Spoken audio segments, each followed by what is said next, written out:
बड़ी मैं हूं सौरभ ठाकुर। चलिए स्ट्रेट अवे स्टार्ट करते हैं आज की क्लास। आप देख सकते हैं आज का एजेंडा अपना चैलेंज क्वेश्चन है। वैसे मैं चैलेंज क्वेश्चन की सीरीज आप लोगों के लिए कंटिन्यू कर रहा हूं। इसके पहले मैंने चैलेंज क्वेश्चन के इस बार 3 सेशन ले रखे। 2 आप लोग के रिकॉर्डेड वीडियो थे और एक में लाइव आया था जो 1-1.25 घंटे की क्लास होगी। प्लेलिस्ट बना हुआ है, आप में से काफ़ी सारे बच्चों ने प्लेलिस्ट के लिए डिमांड किया, तो प्लेलिस्ट बना हुआ है, प्लीज़ जाकर उसको देखिएगा। और बस एक चीज़ मैं आपको बोलूँगा, डिस्क्लेमर देता हूँ कि मैं बहुत बड़ा एग्जाम का पैराडाइम कंसिडर करूँगा। जनरल चाहे आपका वो गेट का पेपर हो, ईएससी का पेपर हो या और बहुत सारे एग्जाम्स जैसे एसएससी वगैरह हो गए जहाँ पर भी एप्टीट्यूड आता है। बस एक चीज़ आपको जो करना है, जो भी मैं पढ़ाते जाऊँ कॉपी बनाइएगा, नोट्स बनाइएगा और मस्त तरीके से नोट्स बनाते चले जाइएगा। आपके पास एक बहुत बेहतरीन कलेक्शन ऑफ क्वेश्चंस बनेंगे, ये मेरा प्रॉमिस रहा आपको। आपने देखा भी होगा अगर पिछले 2-3 क्लासेस को मैंने एकदम बेसिक से शुरू किया हर एक चीज़ को। ठीक है जी, चलो स्टार्ट करते हैं। आज की क्लास स्टार्ट करने के पहले एक्चुअली थोड़ा आपको और बेसिक पे लेके जाना पड़ेगा, तो आप पीछे से चलिए। मैं क्वेश्चन पे तो आ जाऊंगा, लेकिन क्वेश्चन के पहले कहीं और जाना पड़ेगा इसमें आपको। देखो आप याद करो, बचपन से ना हम लोगों ने एक टॉपिक काफ़ी ज़्यादा बार पढ़ा है, चाहे स्कूल में हो चाहे इंजीनियरिंग में हो, इंजीनियरिंग मैथ्स में स्पेशली सेट थ्योरी याद है आपको। सेट थ्योरी सभी को याद रहता है वैसे। सेट थ्योरी जैसे मान लेते हैं कैपिटल एस ना यार, ये कैपिटल एस क्या है यहाँ पे। अगर मैं आपसे पूछूं कि कैपिटल एस क्या है तो आप क्या बोलोगे? सर कैपिटल एस एक सेट है। और क्या है? सेट का मतलब क्या होता है? कलेक्शन। किस चीज़ का कलेक्शन? किसी भी चीज़ का कलेक्शन जिसका आप कलेक्शन करना चाहो। आपके डिस्ट्रिक्ट में इंजीनियरिंग कॉलेज है, कलेक्शन हो गया सेट। आपके मोहल्ले में कितने लोग रहते हैं, कलेक्शन हो गया सेट। इसी तरह से यहाँ पे जो सेट है ना, आप यहाँ पे सेट को देखेंगे तो कलेक्शन तो है, फर्स्ट 2 नेचुरल नंबर का कलेक्शन है, राइट? बिल्कुल ठीक बात है। 1 और 2 सेट हो गया, कलेक्शन हो गया। पहले एक छोटे से पॉइंट को पहले ले लेते हैं, समझ लेते हैं, उसके बाद फिर मैं आज के क्वेश्चन पे आता हूँ। एक यहाँ से क्वेश्चन आता है बहुत सारे एग्जाम में, और वो क्वेश्चन क्या है आप पहले समझना। देखो यार, इस सेट का ना कैपिटल एस का अगर मैं सबसेट लूँ, मैं आपसे पूछूं इसके कितने सबसेट पॉसिबल है, तो आप क्या बोलोगे पता है? सर ये हो गया कैपिटल एस, इसके एलिमेंट्स हो गए 1, 2। अगर मैं पूछूं आपसे यार एक काम करो ना, मुझे इसका सबसेट बताओ, तो आप क्या बोलोगे पता है? आप बोलेंगे सर ये हो गया एक खाली वाला हो गया, जिसको हम लोग नल सेट बोलते हैं, वॉइड बोलते हैं। ये हो गया दोनों में एक एलिमेंट हो गए, जिसको हम लोग सिंगलटन सेट बोलते हैं। और ये हो गया 10। ये तो हम लोग लिटरली गिन दिए इसको पकड़ के, सही है ना? तो अगर मैं पूछूं कितने इसके मैक्सिमम सबसेट्स पॉसिबल है, तो आप बोलेंगे ये हो गया 1, ये हो गया 2, ये हुआ 3 और ये हो गया 4। मेरे ख्याल से आप एक पॉइंट समझ पा रहे हैं। तो यहाँ पे कुल मिला के इसके जो सबसेट्स हुए ये हुए 4। गलत है क्या सर? गलत क्या ही गलत होगा, सबको गिन देंगे तो क्या ही गलत होना है? नहीं है गलत। इसी तरह से कैपिटल एस के पास अगर 3 एलिमेंट्स हैं, तो फिर इसके सबसेट देखेंगे तो ये हो गया पहला वो नल सेट अपना मस्ट है। फिर उसके बाद 1, 2, फिर ये रहा 3, एक एलिमेंट वाला सिंगलटन सेट बोलते हैं ना इसको। ये हो गए 2 एलिमेंट्स वाले, 1, 2, 2, 3 एंड 1, 3। और इसके अलावा जो तीनों साथ में आ जाए, ये भी इसके सारे के सारे क्या हो गए? सबसेट्स हो गए। अग्री करते हैं? हाँ बिल्कुल, इसमें भी क्या ही है, कोई दिक्कत की बात है ही नहीं इसमें भी। तो इस केस में अगर हम बोलेंगे तो ये रहा एक केस, ये रहा 3, 3, 6 और एक और केस। तो अगर यहाँ पे टोटल सबसेट्स की बात किया जाए तो टोटल सबसेट्स यहाँ पे हो जाएंगे 8। यहाँ तक है, ठीक है। काफ़ी सारे एग्जाम, बहुत छोटा सा क्वेश्चन आपको बताता हूँ। पहले आप इस लैंग्वेज को समझ लीजिए। जितने भी सबसेट्स हैं ना, इनको कलेक्टिवली, किसी भी सबसेट के टोटल जो सबसेट्स होते हैं ये कलेक्टिवली कहलाते हैं क्या? गुड, बढ़िया बोला आप लोगों ने। ये कलेक्टिवली कहलाते हैं पावर सेट। मिस मत कीजिएगा ना, छोटा सा पॉइंट है, फिर अपन चलते हैं क्वेश्चन पे, बट ये बोल दूंगा तो ठीक रहेगा।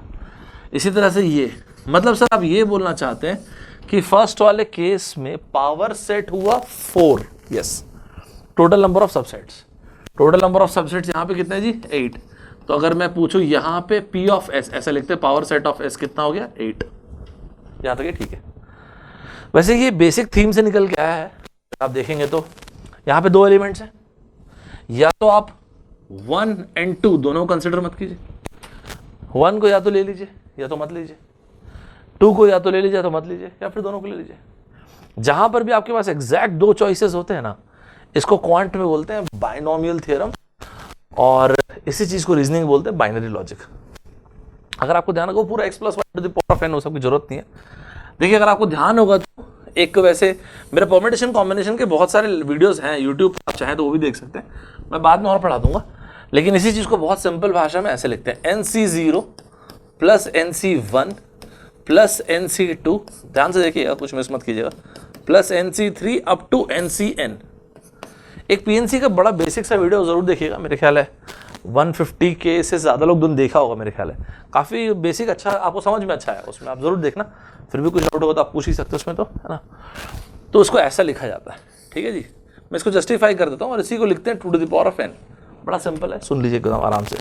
यहाँ पे इसको कैसे लिखते हैं देखो आप, NC0, जैसे यहाँ पे देखो आप, ये रहे दो एलिमेंट्स में को सेलेक्ट नहीं किया, ये वाला केस आ गया,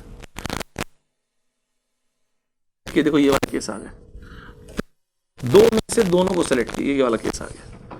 तो वायर बहुत सही है, तो ऐसे ही है, बहुत सिंपल सा ही। 2C0 की वैल्यू हो गई 1 प्लस 2C1 की वैल्यू हो गई 2, इसकी वैल्यू हो गई 1, तीनों को ऐड कर दिया, आंसर आ गया 4, राइट। इस तरह से ऑफकोर्स यहाँ पर भी कर सकते हो NC0, तो यहाँ पे 3C0 plus 3C1 plus 3C2 plus 3C3, ठीक है, बड़ी बात नहीं है। 3C0 plus 3C1 plus 3C2 plus 3C3, तीनों को ऐड कर दिया, ऑफकोर्स इसका आंसर 8 ही आएगा, 1 3 3 1, ठीक है। इसी चीज़ को अगर आप चाहो तो डायरेक्टली ऐसा भी कर सकते हो। सर ये क्या चीज़ है, देखो मैं एक बार लिख के बता देता हूँ। ये 2 क्या है सर, ये वो है जो आपको चॉइसेस बता रहा है। अगर एग्जैक्ट 2 चॉइसेस, या तो आप उसको सेलेक्ट कर सकते हो किसी नंबर को, रिजेक्ट कर दो, वैसे यहाँ पर भी तो है ना। और सर ये n क्या चीज़ है, नंबर ऑफ एलिमेंट्स यार, यहाँ पे 1 और ये 1 2 है ना, तो 2 to the power of 2, answer कितना आ गया 4, ये देखो आ गया, ग्रेट, बढ़िया। इस तरह से यहाँ पे आओ ना, 2 to the power of n, यहाँ पे आपसे मैं n पूछे तो क्या बोलेंगे आप, 1 2 3, एकदम क्लियर है, मैंने एकदम क्लियर कट डिमार्केशन कर रखा हर चीज में ना। 2 to the power of 3 की वैल्यू हो गई 8। सर इसका मतलब आप ये बोल रहे हैं कि मान लीजिए अगर एक हमको ये बात बोल दिया जाए कि कैपिटल S सेट है जिसके पास कलेक्शन है 100 एलिमेंट्स का, और आपसे ये बोला जाए टोटल जितने भी सबसेट्स दुनिया जान के इसके, तो मैंने आपको क्या बताया, क्या बोलते हैं, इसी चीज को बोलते हैं पावर सेट। मतलब अगर हमसे ये बोला जाए इसका पावर सेट, तो ऐसे गिनते नहीं बैठ जाना भी, तो फिर क्या करेंगे, 2 to the power of n, that is 2 to the power of 100। यहां तक क्लियर है। तो इसके आगे चलने के पहले यहां पे मैं 2 असाइनमेंट देता हूं आपको। चलिए पहले 2 असाइनमेंट नोट कर लीजिए, कमेंट बॉक्स में बताना आप, ठीक है। पहला असाइनमेंट, कैपिटल A अगर एक सेट है जिसके पास एलिमेंट्स हैं 1 से लेके 1000 तक, तो पावर सेट ऑफ A कितना होगा, ये आपको कमेंट बॉक्स में बताना है, ठीक है। दूसरी चीज, B अगर कलेक्शन ऑफ एलिमेंट्स है 1 2 3 4 5 अप टू 10,000 तक के, तो मैंने आपको बोला कि पावर सेट ऑफ B बताना है सच दैट क्या, सच दैट नल सेट नहीं आना चाहिए, और इसके जो सारे एलिमेंट्स हैं वो वाला केस, मतलब 1 से लेके 10,000 वाला केस, ये दोनों के दोनों केसेस नहीं आने चाहिए, ठीक है। बड़ा बेसिक सा पॉइंट पूछा। चलो सर इसकी क्या जरूरत पड़ी, अब आओ चैलेंज क्वेश्चन, अब यहां से क्लास शुरू हो रही है, यहां पे आता है। देखो यार, मान लेते हैं कैपिटल S इसी तरह का एक सेट है, तो अब मैं ये समझ चुका हूं कि आपको ये बात समझ में आ गई सेट का मतलब क्या होता है, राइट। मैं यहां से उठाता क्वेश्चन को तो आपको फिर शायद दिक्कत होती कि सेट का मतलब क्या है। ये होंगे इसके पास कोई एलिमेंट्स, मुझे नहीं पता कौन कौन से एलिमेंट है, मैंने ऐसे रैंडमली ABC लिख दिया। क्या खास बात है सर इसके एलिमेंट्स में, बताता हूँ। कैपिटल S सेट है, कलेक्शन ऑफ एलिमेंट्स है, इसके एलिमेंट्स में खास बात ये है कि ये लोग पॉजिटिव इंटीजर्स हैं, कि ये लोग पॉजिटिव इंटीजर्स हैं, यहां तक है, ठीक है आपको, ग्रेट। तो ये जो इसके एलिमेंट्स हैं जिनको मैं नाम दे रहा हूं कलेक्टिवली n, इन एलिमेंट्स की खास बात क्या है, ध्यान से सुनिएगा, ये वो केस है जो आपको फॉलो करना है। पहला केस, ये जो n है इसकी रेंज दे रखी है 1000 से लेके 1200 both inclusive. Second case, n का जो हर एक डिजिट है, this digit must be, these digits must be odd. Clear हो गया आपको। और सिर्फ ये क्वेश्चन नहीं, और भी कुछ पूछ रहा हूं आपसे कि अभी मैंने आपसे बोला कि कैपिटल S इस तरह से बहुत सारे एलिमेंट्स हैं, ये एलिमेंट्स इनकी खास बात क्या है, पॉजिटिव इंटीजर्स हैं, मेरे ख्याल आप इंटीजर समझते होगे, रुक जाओ मैं लिख ही देता हूं उसको भी। इंटीजर मतलब होता है 0 +-1 +-2 +-3 एंड सो ऑन। और जब आप पॉजिटिव बोल रहे हो तो फिर सिर्फ और सिर्फ 1 2 3 4 एंड सो ऑन, है ना, ताकि ये डाउट नहीं होना चाहिए यहां पे फंसो आप, मैं वो चाहता हूं। अब इसमें जो एलिमेंट्स उनकी खास बात क्या है, ये रेंज फॉलो होनी चाहिए, 1000 से ज्यादा होना चाहिए, 1200 से कम होना चाहिए। सेकंड पॉइंट ये कि n के हर एक डिजिट ऑड होना चाहिए। इसके बाद जो इसमें तीसरी चीज मैंने बोला है वो ये है कि फिर n की वैल्यू क्या होगी सच दैट, ऐसे कितने एलिमेंट्स आएंगे, n की वैल्यू क्या होगी सच दैट हर एक जो एलिमेंट होगा वो 3 से डिविजिबल होना चाहिए। Now this is a very very good question. आप सोचिए ये केस होना चाहिए, ये होना चाहिए और उसके 3 से डिविजिबल भी होना चाहिए। That's a very good case. इसको मैं आपको इत्मीनान समझाता हूं, पहले आप अच्छे से देखो। आप सबसे पहले रेंज को पकड़ो। आप ये रहा 1000। थोड़ा जेन्युइनली आपको शायद टफ लग सकता है क्वेश्चन, लेकिन आप सुनो ना, मैं आपको बहुत सिंपल भाषा बताऊंगा, बहुत सीखने में कुछ अच्छा कुछ मिलेगा। वरना चैलेंज क्वेश्चन में रखते ही क्यों यार मैं इसको। फिर देखो यहां से मेरा डिडक्शन, ये जो मैं बोल रहा हूं ये है, आप देखना इससे सहमत नहीं है तो फिर मुझे बताइएगा। एक बात तो तय रही, हमको बताया गया था पॉजिटिव इंटीजर है, वो तो मैं समझ गया कि पॉजिटिव इंटीजर है। अभी मैं यहां पे एक पॉइंट ऐड कर सकता हूं कि ये डेफिनेटली 4 डिजिट नंबर है। ये मेरा पहला लाइन ऑफ थॉट है। मैं हर चीज को लिख के आपको बता रहा हूं ताकि आपको समझ में आते। ये ठीक है क्या, कैसे पता चला आपको 4 डिजिट नंबर है? जितने भी नंबर्स है वो 1000 को इंक्लूड करके या उससे बड़े होने चाहिए, और 1200 को इंक्लूड कर सकते हैं या उससे छोटे होने चाहिए। तो आप मुझे बताओ कि सारे के सारे नंबर्स अगर 1000 या उससे बड़े होंगे या फिर 1200 और उससे छोटे होंगे तो डेफिनेटली 4 डिजिट नहीं होंगे। Absolutely correct. यहां से आप और क्या डिड्यूस कर सकते हो, चलो आप ही बताओ। अभी मैंने दूसरा पॉइंट यूज नहीं किया ना, वो ऑड शॉर्ट वो सब पॉइंट यूज नहीं किया। ओके ये अब आप देखो यार, ये रहा 1000 राइट, और इस 1000 के बाद इसको देखो ये रहा 1200। तो आप एक चीज तो 100% बोल सकते हो, ये पहला डिडक्शन था हमारा ना, भूलना मत। सेकंड पॉइंट जो निकाल के ला रहे हैं इससे, ये रहा units place, tens place, hundreds place, और ये रहा थाउजेंड्स प्लेस। क्या बोलते हैं आप, क्यों किया होगा मैंने ऐसा? क्योंकि एक बात तो तय रही 1000 से 1200 है, तो थाउजेंड्स प्लेस डेफिनेटली 1 होगा, इसमें कोई डाउट ही नहीं है। ये हमारा सेकंड डिडक्शन है इससे, ये हमारा सेकंड पॉइंट है। यहां तक के भी क्लियर होगा आपको, राइट? तीसरा पॉइंट सुनिए, अब आराम से सुनते आएगा ना, क्योंकि आप लोग घर में बना रहे हैं ना, अभी तो कोई टाइम कंस्ट्रेंट कुछ है नहीं, तो अच्छे से सुनिए, थोड़ा टफ ले सकता है अपन क्वेश्चन। तीसरी चीज ये है, हमको ये बोला गया था कि n का हर एक डिजिट होना चाहिए ऑड। याद है आपको, n का हर एक डिजिट होना चाहिए ऑड। अगर n का हर एक डिजिट ऑड होना चाहिए, तो अब मेरा तीसरा पॉइंट इसको तोड़ने का है ये थर्ड मतलब पहला डिडक्शन ये था, दूसरा ये था, तीसरा ये। अब जरा इसको गौर करो, ये रहा 1000 का 0 और ये रहा 1200 का 2। यार आप मुझे बताओ, ये 0 और इस 2 के बीच में कौन सा ऑड नंबर आएगा यार? तो आप भी बोलोगे सर यहाँ पे आएगा 1। देखो क्या मस्त टूटा क्वेश्चन, बढ़िया यहाँ तक एकदम। तो यहाँ तक क्या आपको ये समझ में आया कि थाउजेंड्स प्लेस पे डेफिनेटली 1 आएगा। सर्कल इसलिए कि फिक्स कर दिया, सर्कल इसलिए कि यहाँ पर ही फिक्स कर दिया, बढ़िया। इसके अलावा जो बाकी के दोनों नंबर्स आएंगे, digits, I should say digits आएंगे, लेट अस सपोज ये x और y है। Now this is a very good point. यहां तक पहले अपनी कॉपी में जरूर लिख के रखना, या फिर इसकी फोटो खींच के रखना, बात करना, जो भी करना। It's a very very beautiful well crafted deduction. यहां तक है। अब इस क्वेश्चन को अपन 2 पार्ट में बनाते हैं, थोड़ा अच्छा रहेगा, आपको सीखने को ज्यादा मिलेगा। अभी हमको बोला गया है कि ये जो है, इसमें मेक श्योर करना है कि पहली चीज हर एक डिजिट होना चाहिए ऑड, एंड दूसरा पॉइंट अब जो बचा है वो है 3 से डिविजिबल। 3 से डिविजिबल को थोड़ी देर के लिए हटाओ, सिर्फ और सिर्फ इस पे आ जाओ कि हर एक डिजिट होना चाहिए ऑड। इस वाले केस में पहले देख लेते हैं, फिर 3 से डिविजिबल। हर एक डिजिट ऑड होना चाहिए का मतलब समझ लो पहले। ये तो ऑड ऑलरेडी है, ये तो ऑड है तो चेंज होना ही नहीं। ये भी ऑड होना चाहिए और ये भी ऑड होना चाहिए, ये इसका मतलब है। अब लेके आओ 3 से डिविजिबल। देखो यार, अगर 3 से डिविजिबल वाली बात पे आएंगे तो थोड़ा पहले मेरे ख्याल से सबको एक बार मैं साथ में लेके चलता हूँ कि एक नोट बोल देता हूँ कि कोई नंबर 3 से डिविजिबल कब होता है। अदरवाइज अगर ये नहीं आइडिया हो तो फिर उस क्वेश्चन का मतलब ब्यूटी खत्म हो जाएगा। कोई नंबर 3 से डिविजिबल कब होता है, ऐसे मान लेते हैं कैपिटल N एक 3 डिजिट नंबर है ABC। क्या कैपिटल N 3 से डिविजिबल है, हमसे ये पूछा गया। तो क्या होता है 3 का डिविजिबिलिटी रूल?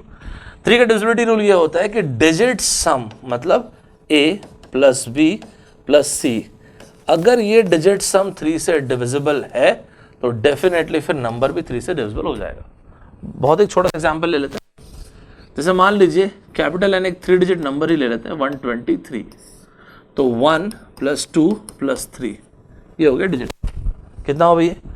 ये हो गया 3 प्लस 2 5 प्लस 1 ये हो गया 6। क्या 6 3 से डिविजिबल है? यस। तो डेफिनेटली 123 भी 3 से डिविजिबल होगा।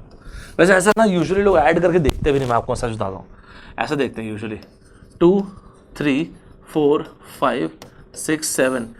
क्या मान लेते हैं ये नंबर जो है ये 3 से डिविजिबल है? तो फिर डिजिट सम देखना है तो लोग कैसे करते हैं मैं आपको वो थोड़ा सा बता देता हूँ। 2 3 4 5 6 7 डिवाइड बाई 3। तो 3 से ऐड मतलब कितना टाइम पास करोगे यार ऐड करके? 3 हटा दो, 3 तो डिविजिबल हो गया। 4 प्लस 2 6, हाँ ये भी हटा दो, खत्म। 6 तो ऑलरेडी डिविजिबल है। 7 प्लस 5 12, हाँ ये भी डिविजिबल, हटाओ, ये पूरा नंबर डिविजिबल हो गया। मतलब 3 बनाओ हटाओ, 3 बनाओ हटाओ, 3 है उसके मल्टीपल्स करो हटाओ, ऐड क्या इकट्ठे करना है। इसी को तो स्कूल में पढ़ते हैं ना डिस्ट्रीब्यूटिव लॉ, डिस्ट्रीब्यूट कर दिया। ठीक है, तो 3 वाली बात आपको क्लियर है। तो मेरे ख्याल से अब मैं इस पॉइंट को यहाँ से उठा सकता हूँ, राइट। चलो तो फिर आ जाओ वापस इस पे। ये आप वीडियो को पॉज करके यहाँ पे जो भी एग्जाम्पल मैंने लिखा लिख लीजिएगा।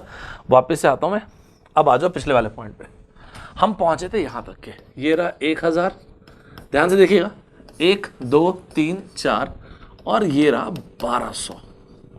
अब इस केस में आपने देखा होगा तो मैंने यहाँ पे लिखा था 1, यहाँ पे लिखा था 1, यहाँ पे लिखा था x और ये लिखा था y। भूलिएगा मत कि ये चीज़ 3 से डिविजिबल होना चाहिए। अब तो यार मैं कुछ भी पूछ सकता हूँ, कुछ भी मतलब 3 की डिविजिबिलिटी के बारे में तो बता दिया ना आपको मैंने। 3 से डिविजिबल होना चाहिए का मतलब देखो ज़रा, ये डिडक्शन ठीक है, ये 1 plus 1 plus x plus y, ये हो सकता है या तो 3 या तो 3 के मल्टीपल्स।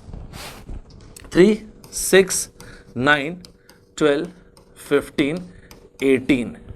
सर इसके आगे आप क्यों नहीं गए? जा सकते हैं, जा सकते हैं, लेकिन केस पॉसिबल नहीं है, मैं जस्टिफाई करता हूँ क्यों नहीं है। अब जरा ये देखो, इसका मतलब क्या हो रहा है वो देखो, ये रहा 1 प्लस 1 2, उधर से माइनस कर देंगे तो किस तरह के क्वेश्चंस बन जाएंगे? इक्वेशंस ऐसे बन जाएंगे, x plus y is equals to 3 minus 2, that is 1 वाला case. x plus y is equals to 6 minus 2, 4 वाला केस। साथ चल रहे हैं ना आप, मेरे पीछे मत होइएगा। x plus y is equals to 9 minus 2, 7 वाला case. x plus y 12 minus 2, 10 वाला case. x plus y is equals to 15 minus 2, 13 वाला केस, सही है ना। And 18 minus 2, finally 18 minus 2 is 16 वाला केस। मेरे ख्याल से आप लोग यहाँ तक के समझ चुके होंगे। सर आप ये बोले कि 21 पॉसिबल नहीं, वो क्यों बोले आप? लिख लो, एक काम करो, 21 ये लो, तो फिर क्या होगा? 21 माइनस ये 2 कर देंगे तो क्या आएगा? x plus y is equals to 21 minus 2, that is 19। x और y क्या है याद करो आप, x और y है डिजिट्स। 2 डिजिट्स की मैक्सिमम वैल्यू क्या हो सकती है? 9। 9 प्लस 9 का मैक्सिमम सम कितना हो सकता है? 18। क्या आप 18 से आगे कभी पहुंच पाओगे? नहीं, तो फिर नहीं हो सकता ना केस, इसके आगे जाने का कोई मतलब नहीं है। मेरे ख्याल है कोई यहाँ तक के भी क्लियर होगा, राइट। देखो इसके बाद ना अब आप मुझे ये बोल सकते हो कि सर मैं ना तो मस्त तरीके से हर एक की वैल्यू पुट करके बना, देखो वो सब कर सकते हो आप, वो सब चीज़ कर सकते हो, लेकिन ये देखो ना ज़रा, एक छोटा सा नोट यहीं पे लिखता हूँ, थोड़ा सा कचरा हो सकता है लेकिन आपको समझ में अच्छा आएगा, रिलेट अच्छा करता बनेगा। इसलिए एक बहुत बेसिक से पॉइंट से उठाता हूँ, odd plus odd, even plus even, even plus odd. अब आप सोच के मुझे बताओ कि यहाँ पे आपको क्या क्या मिल रहा है। ऑड प्लस ऑड आप भी बोलोगे सर ये तो इवन होता है, इवन प्लस इवन ये तो जन्म जन्म से इवन होता है, और इवन प्लस ऑड होता है ऑड, राइट। मेरे ख्याल है यहाँ से लेके यहाँ तक के सारे पॉइंट्स क्लियर है। हमें क्या बोला गया था कि हर एक डिजिट होना चाहिए ऑड, अग्री करते हैं आप? यार एक बात आप मुझे बताओ जो कि मेरे ख्याल से तो एकदम क्लियरली विजिबल है, जब सारे के सारे नंबर दोनों एक्स और वाई जब ऑड होंगे तो सम डेफिनेटली आना चाहिए इवन। मतलब सम जहां पर भी ऑड आ रहा होगा ना एक्स प्लस वाई का इन केसेस में से, उसमें कहीं ना कहीं कोई ना कोई तो गड़बड़ होगी, वहाँ पे कोई ना कोई नंबर डेफिनेटली इवन हो रहा होगा। एंड दैट इज वाई 1 7 ही क्यों करना। सर ये वाली लाइन एक बार आप फिर से बता दीजिए, फिर से बता देता हूँ। देखो मैंने बोला सम जहां जहां पे इसका ऑड आ रहा है, इसका मतलब ये हो रहा है कि कम से कम कोई एक तो इवन डेफिनेटली होगा, और कोई भी एक अगर इवन होगा तो हमारा केस तो वायलेट कर जाएगा। मतलब सम हम वही चेक करना चाहिए जहां जहां पे सम इवन है। उसमें ये वाला केस आएगा, ये वाला केस आएगा, तो ये तो हटा देंगे पर यही बच जाएगा और क्या। Basically what we should check is x plus y is equals to 4, x plus y is equals to 10 and x plus y is equals to 16। ये चेक करना चाहिए। तो 4 10 16 यहां तक क्लियर है। मतलब ये हुआ कि सर आप ये बोल रहे हैं कि x plus y is equals to, देखो आप 4 10 और ये रहा 16। अब मजा आएगा आपको। बेसिक पॉइंट एकदम यार, कुछ भी नहीं है, डिजिट सम चाहिए। और मैं यहां पर भी आपको पीएनसी यूज करके बता सकता हूं, लेकिन फिर अननेसेसरी बहुत ज्यादा इंफॉर्मेशन हो जाएगी, तो आप बोर हो जाओगे उससे। ठीक है, नहीं तो एक बहुत अच्छा पॉइंट होता है n plus r minus 1 C r minus 1 करके बहुत बेहतरीन चीज आती है, उससे भी निकाल सकते हैं। पर ठीक है, ये हो जाएगा 1 प्लस 3 और 4 कैसे बना सकते हो 2 प्लस 2, डिजिट से है ना x प्लस वाई। यहाँ पे कैसे बना सकते हो 1 प्लस 9, अभी एलिमिनेशन अगर छोड़ो बाद में देखेंगे। 2 plus 8, 3 plus 7, 4 plus 6 and 5 plus 5। यहाँ पर भी आप जाएंगे तो 1 प्लस 15, 2 प्लस 14। इतना लिखने की जरूरत नहीं, लेकिन मुझको कन्वे करना आपको कुछ, इसलिए मैं लिख रहा हूँ, इसको जरूरत नहीं इतना लिखने की, है ना। इसको हम इससे कंप्रेस कर सकते हैं। 3 plus 13, 4 plus 12, 5 plus 11, 6 plus 10, 7 plus 9 and 8 plus 8। मैं आपको क्यों बोला इतना लिखने की जरूरत नहीं है, अब आप देखो, क्योंकि मैंने लिख दिया ना, अब आपको समझने में आसानी होगी। देखो जरा, हम ये ढूंढ रहे हैं, what we are looking for is दोनों के दोनों ऑड होने चाहिए, राइट। ये वाला केस हम ढूंढ रहे हैं, दोनों के दोनों ऑड इवन। तो इवन वाला केस तो हमने ले लिया, 4 ले लिया, 10 ले लिया, 16 ले लिया, दोनों ऑड होने चाहिए। तो जब ऑड वाले ही केस देख रहे तो इवन से टाइम पास क्यों करना है, करेक्ट पॉइंट है। इवन वाले केस के बारे में सोचना ही क्यों है, सही है। देखिए 1 3 1 9, 1 के बाद जंप करके 3 पे आओ, तो यहां से हॉप करके 3 पे आओ, 1 9 3 7 5 5, खत्म बात। यार ये लोग डिजिट्स हैं, तो डिजिट्स ये सिंगल डिजिट्स होंगे ना, ये क्या चक्कर लगा रखा है भाई यहाँ पे आपने ये सब चीज। ये कोई केस बनेगा क्या यार, हटाओ इनको, यहां से हटाओ, इसे हटाओ, ये तो इवन वाला केस हो गया, तो एक ही तो केस बचता है यहाँ पे। तो टोटल कितने केसेस हुए यहाँ पे, ये केस हो गए 1 3, 1 प्लस 9, 3 प्लस 6, 5 प्लस 5, कहाँ गया ये 7 9। हड़बड़ी मत करना, इसमें भी कुछ चीज़ पॉसिबल है अभी, और वो भी सुन लो आप। 4 डिजिट नंबर क्या कहते हैं, 1, फिर था 1, फिर था x, फिर था y, राइट। और हमारी जो रेंज थी वो थी 1000 से ज़्यादा, इंक्लूड 1000 ऑफ कोर्स, एंड 1200 या फिर उससे कम। सर आप ऐसा क्यों बोल रहे हैं यहाँ पे हड़बड़ी मत करना, इसलिए मैंने बोला आपको इसका भी तो अरेंजमेंट पॉसिबल है। क्या बेहतरीन केस बना यार, मतलब इससे बनने वाले नंबर्स 1 1 वो तो फिक्स हो चुके थे हमारे, 1 3 3 1, दो नंबर्स। इससे बनने वाले नंबर्स लिख के दिखाऊंगा तो आपको ज़्यादा अच्छा समझ में आएगा, बस यही है।